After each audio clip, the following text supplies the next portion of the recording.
కొణిదెల పవన్ కళ్యాణ్ 10 ఏళ్ల పాటు అధికారం కోసం అహర్నిశలు కష్టపడిన వ్యక్తి. పవర్ స్టార్ గా అభిమానుల గుండెల్లో పెట్టుకుని చూసుకుంటున్న కీర్తిని దాటి తిరిగి ప్రజలకు సేవ చేయాలంటే రాజకీయాలే మార్గమని పాలిటిక్స్ లోకి అడుగుపెట్టిన వ్యక్తి. అనేక అవమానాలు, అడ్డంకులు దాటి మొన్నటి ఎన్నికల్లో 21 స్థానాల్లో పోటీ చేసి 21 స్థానాలు గెలుచుకుని అసెంబ్లీలో అడుగుపెట్టిన జనసేనాని. అలాంటి నాయకుడికి టీడీపీ అధినేత ముఖ్యమంత్రి చంద్రబాబు నాయుడు పెద్ద బాధ్యతలు అప్పగించారు. డిప్యూటీ సీఎంతో పాటు గ్రామీణాభివృద్ధి, గ్రామీణ రక్షిత మంచినీటి సరఫరా, పంచాయతీరాజ్, అటవీ పర్యావరణం, సైన్స్ టెక్నాలజీ మంత్రిత్వ శాఖలు కట్టబెట్టారు. ఇక చేతిలో ఉన్నది 5 ఏళ్ల పాటు ప్రజలు ఇచ్చిన అవకాశాన్ని వాళ్లకు మేలు చేయటం, తిరిగి రుణం తీర్చుకోవటమే. అందుకోసం పవన్ కళ్యాణ్కు ఓ అద్భుతమైన టీం కావాలి. ప్రత్యేకించి పవన్ పాలనలో ఆయన అనుకున్న లక్ష్యాలను నెరవేర్చడానికి సివిల్ సర్వెంట్స్ అధికారులుగా ఉండడం అవసరం. RRR సినిమాలో ఓ డైలాగ్ ఉంటుంది, యుద్ధాన్ని వెతుక్కుంటూ ఆయుధాలు వాటంతటవే వస్తాయని. అలా ఓ ఆయుధం యుద్ధాన్ని వెతుక్కుంటూ కేరళ నుంచి ఏపీకి వస్తున్నట్లు సమాచారం. ఆయన పేరే మైలవరపు కృష్ణతేజ. కేరళ క్యాడర్ IAS అధికారి, తెలుగు వ్యక్తి, ప్రస్తుతం కేరళలోని త్రిశూర్ జిల్లా కలెక్టర్.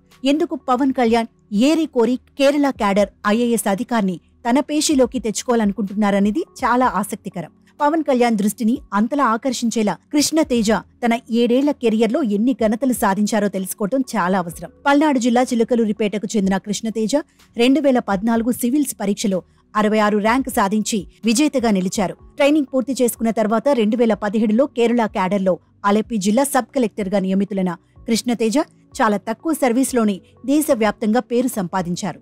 ఆయన కెరియర్లో అద్భుతమైన పేరు సంపాదించి పెట్టిన పవన్ లాంటి నాయకులను అంతలా ఆకర్షించిన ఘటనలు ఏంటో చూద్దాం. 2018లో వచ్చిన కేరళ వరదలు ఆ రాష్ట్రాన్ని అతలాకుతలం చేశాయి. ఆ వరదల ప్రభావం భయానకంగా పడిన జిల్లాల్లో అలెప్పి ఒకటి. వరదల సమయంలో అలెప్పి జిల్లాకు సబ్ కలెక్టర్గా ఉన్న కృష్ణతేజకు పూర్తిస్థాయి అధికారిగా అదే first posting. Rice bowl of కేరళగా పిలుచుకునే కుట్టునాడు ప్రాంతాన్ని వరదలు ముంచెత్తాయనే ముందస్తు సమాచారం సబ్ కలెక్టర్గా ఉన్న కృష్ణతేజకు అందింది. అంతగా అనుభవం లేని ఇలాంటి ఆఫీసర్లు సాధారణంగా అలాంటి సందర్భాలలో కలెక్టర్ పైనో లేదా ఎమ్మెల్యేలు, మంత్రుల వంటి రాజకీయ నాయకుల నిర్ణయాలపైనో ఆధారపడతారు. కానీ కృష్ణతేజ ఆపరేషన్ కుట్టునాడు అనే రెస్క్యూ ఆపరేషన్ చేపట్టారు.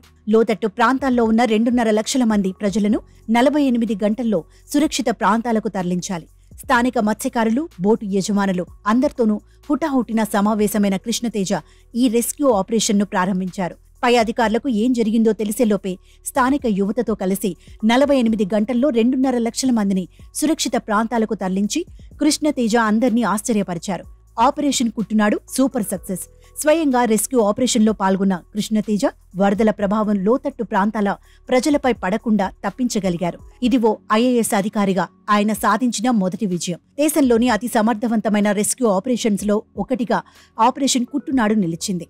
ఆపరేషన్ కుట్టునాడు అనే రెస్క్యూ ఆపరేషన్ చేపట్టి సక్సెస్ చేసి కృష్ణతేజ ఊరుకోలేదు. వరదల ప్రభావం తగ్గిన తర్వాత బాధితుల కోసం ఏమైనా చేయాలనే దిశగా ఆలోచనలను సాగించారు. ఓ ప్రభుత్వ అధికారిగా గవర్నమెంట్ నుంచి అందే సాయం కోసమే ఎదురుచూస్తూ కూర్చోకుండా ఐఎమ్ ఫర్ అలెప్పి పేరుతో ఓ ఫేస్బుక్ క్యాంపెయిన్ను ప్రారంభించారు. ఇది ఎంతో మంది కేరళ వాసులను ఆకర్షించింది. అలెప్పికి తమ వంతు సహాయాన్ని అందించేందుకు ముందుకు వచ్చారు. ఈ కార్యక్రమం ఇంటర్నెట్లో వైరల్గా మారటంతో వేరే రాష్ట్రాల నుంచి అలెప్పి కోసం సాయాన్ని అందించేందుకు ముందుకు వచ్చారు. ఈనాడు సంస్థల అధినేత దివంగత రామోజీరావు తన పత్రిక ద్వారా విరాళాలను సేకరించి అలెప్పిలో ఇళ్లను నిర్మించి బాధితులకు అందించాలనే ప్రాజెక్టును చేపట్టారు. ఆ బాధ్యతలను కృష్ణతేజకే రామోజీరావు అప్పగించారు. బాహుబలి టీం ద్వారా రాజమౌళి, యాంకర్ సుమ ఇలా ఎంతో మంది అలెప్పిలో బాధితుల కోసం తరలివచ్చేలా కృష్ణతేజ మాట్లాడి ఒప్పించగలిగారు. పడవలు కోల్పోయిన వారికి జీవనోపాధి కోసం పడవలు, నిత్యావసర సరుకులు, స్కూళ్లను తిరిగి కట్టడం, ఇళ్లు కోల్పోయిన బాధితులకు తిరిగి సొంత ఇంటిని కట్టించి ఇవ్వటం. ఐఎమ్ ఫర్ అలెప్పి ఓ ఫేస్బుక్ సాధించిన విప్లవం అంతా ఇంత కాదు. యూనిసెఫ్ లాంటి సంస్థల దృష్టిని ఆకర్షించి వాళ్లే పేజ్ను మెయింటైన్ చేశారంటే అర్థం చేసుకోవచ్చు కృష్ణతేజ ప్రణాళికలు ఏ స్థాయిలో ఉంటాయో. వరదల కారణంగా నిలిచిపోయిన ప్రతిష్టాత్మక నెహ్రూ ట్రోఫీ బోట్ రేస్ను తిరిగి ప్రారంభించేలా చేశారు. 2019లో కేరళ వాసులు అక్కున చేర్చుకున్న అల్లు అర్జున్ను, ఆ తర్వాత ఏడాది క్రికెట్ గాడ్ సచిన్ టెండూల్కర్ను బోట్ రేస్కి అతిథులుగా పిలిచి పర్యాటకులను అలెప్పి వైపు ఆకర్షించేలా కృష్ణతేజ చేయగలిగారు. ఇంత చేశారు కాబట్టే అలెప్పి సబ్ కలెక్టర్ పొజిషన్ నుంచి బదిలీపై కృష్ణతేజ పర్యాటక శాఖకు వెళ్లిపోతున్నట్లు అలెప్పి వాసులు తల్లడిల్లిపారు. అద్భుతమైన అధికారిని వదులుకోలేమంటూ కన్నీళ్లు పెట్టుకున్నారు. కేరళ అంటేనే పర్యాటకం. అలాంటి పర్యాటక శాఖకు మేనేజింగ్ డైరెక్టర్ గా నియమితులైన కృష్ణతేజ ఆ శాఖలోనూ తనదైన మార్క్ చూపించారు. మిషన్ ఫేస్ లిఫ్ట్ పేరుతో పర్యాటకులను ఆకర్షించేలా పాడుపడిపోయిన టూరిజం హోటళ్లను మోడర్నైజ్ చేయించారు కృష్ణతేజ.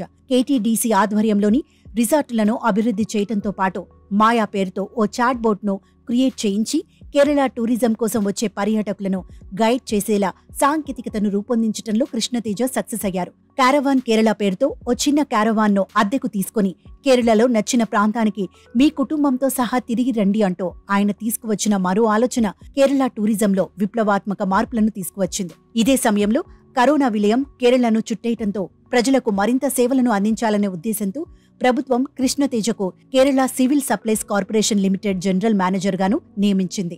అంతటి కల్లోల విపత్తులోనూ ప్రజలు ఆకలితో పస్తులు ఉండకుండా ప్రతి ఇంటికి ఫుడ్ కిట్ ఇంకా నిత్యావసరాల కిట్లను అందించేలా కృష్ణతేజ రూపొందించిన రూట్ మ్యాప్ కేరళ మొత్తం ఆయన పనితీరును మరోసారి వార్తల్లో నిలిచేలా చేసింది. ఆ తర్వాత తనకు ఎంతగానో పేరు తెచ్చిపెట్టిన అలెప్పి జిల్లాకే కలెక్టర్గా నియమితులయ్యారు కృష్ణతేజ. ఒకటి కాదు, రెండు కాదు, ఏకంగా 200 కోట్ల రూపాయల ఆస్తి, కళ్లు చెదిరిపోయే రీతిలో కట్టిన 54 విలాసవంతమైన విల్లాలు, అన్నీ అక్రమంగా సరస్సును చెరిచి కట్టుకున్నవే. జేసీబీ ఇనుప హస్తాలతో ఒక్కో దెబ్బ వేస్తుంటే ఒక్కొక్కటిగా కుప్ప కూలిపోయేలా చేశారు కృష్ణతేజ. కేరళలోని అలెప్పి జిల్లాలో ప్రవహిస్తున్న వెంబనాడ్ సరస్సు, క్యాపికో రిసార్ట్ పేరు తెలియని వాళ్లుండరు. అంత విలాసవంతమైన రిసార్ట్ అది. సామాన్యులకు అసలు నో ఎంట్రీ. ఒక్క రాత్రి అక్కడ గడపాలంటే 55,000 రూపాయలు. 3 ఎకరాల దీవిలో కట్టుకుంటామన్నారు. ఎలాగోలో అనుమతులు తెచ్చుకున్నారు. అడిగేవాడెవడని దాని 10 ఎకరాలకు పొదుముకున్నారు. ఇదేంటని ప్రశ్నించిన అమాయక మత్స్యకారులను తొక్కిపడేశారు. కాని ఓ 5 కుర్రాళ్లు మాత్రం తగ్గలేదు. కోర్టుల చుట్టూ తిరిగారు. వాళ్ళకి మరింత మంది ప్రకృతి ప్రేమికులు తోడై న్యాయస్థానం అనుమతులు తెచ్చుకున్నారు. సమస్య అంతా ఇక్కడే, వాటిని అమలు చేసే అధికారి ఎవరని. కాని ఈసారి అలెప్పి కలెక్టర్గా అక్కడకు వచ్చింది 2018 వరదలు వచ్చినప్పుడు అదే అలెప్పిలో అణువణువు తిరిగిన వ్యక్తి. చేతిలో సుప్రీంకోర్టు ఆర్డర్స్ ఉంటే ఇంకెవడికి భయపడాలి అన్నట్లు కృష్ణతేజ వ్యవహరించారు. ఒక్క పైసా కూడా ప్రజల ఖర్చు లేకుండా మొత్తం ఓనర్లతోని డబ్బు కక్కించి 54 విల్లాలు కుప్పకూలేలా చేశారు కృష్ణతేజ. అలెప్పిలో రిసార్ట్ మాఫియాను తరిమికొట్టారు. కోవిడ్ కారణంగా తల్లిదండ్రులను కోల్పోయిన పిల్లలకు సెలబ్రిటీల ద్వారా చదువుకు సాయం అందించి అక్కడి పిల్లలకు కలెక్టర్ మామన్గా పేరు తెచ్చుకున్నారు. ఎంతమంది చిన్నారులు కృష్ణతేజ బొమ్మలు గీసి ఆయనకే ప్రజెంట్ చేశారో లెక్కేలేదు. అక్కడ పిల్లల దృష్టిలో ఆయన హీరో, ప్రజల దృష్టిలో సమర్థవంతమైన అధికారి. ప్రస్తుతం కృష్ణతేజ త్రిశూర్ జిల్లా కలెక్టర్గా ఉన్నారు. వీఐపీ అంటూ ఓటరుకు పట్టం కడుతూ ఇటీవలే ఆయన అక్కడ ఆర్ఓగా నిర్వహించిన ఎన్నికలు కేంద్రం ఎన్నికల సంఘం ప్రశంసలు అందుకున్నాయి. చిన్నారుల సంక్షేమం కోసం ఆయన పడుతున్న తపన కేంద్రం నుంచి బాలల హక్కుల పరిరక్షణ అవార్డు దక్కేలా చేసింది. ఇవన్నీ గమనించిన పవన్ ఇలాంటి అధికారి తన పేషీలో ఉండాలని నిర్ణయించుకున్నారు. ఇప్పటికే ఆ ఇద్దరి మధ్య జరిగిన చర్చల్లో దీనిపై ఓ నిర్ణయానికి వచ్చారు. ముఖ్యమంత్రి చంద్రబాబు నాయుడు, పవన్ కళ్యాణ్ కృష్ణతేజను కలిశారు. కేంద్రానికి సమాచారం అందించడం ద్వారా డిప్యుటేషన్ పై ఏపీకి వచ్చి పవన్ కళ్యాణ్ పేషీలో కృష్ణతేజ బాధ్యతలు చేపట్టే అవకాశాలే కనిపిస్తున్నాయి. నికార్సైన నిజాయితీ, ప్రజలకు సేవ చేయాలనే తపన ఉన్న అధికారులు తన పేషీలో ఉంటే ప్రజలకు మరింత సమర్థవంతంగా సేవలు అందించొచ్చని పవన్ ఆశయానికి తోడుగా ఇప్పుడు కృష్ణతేజ లాంటి అధికారి తోడవనున్నారని సచివాలయ వర్గాలైతే మాట్లాడుకుంటున్నాయి.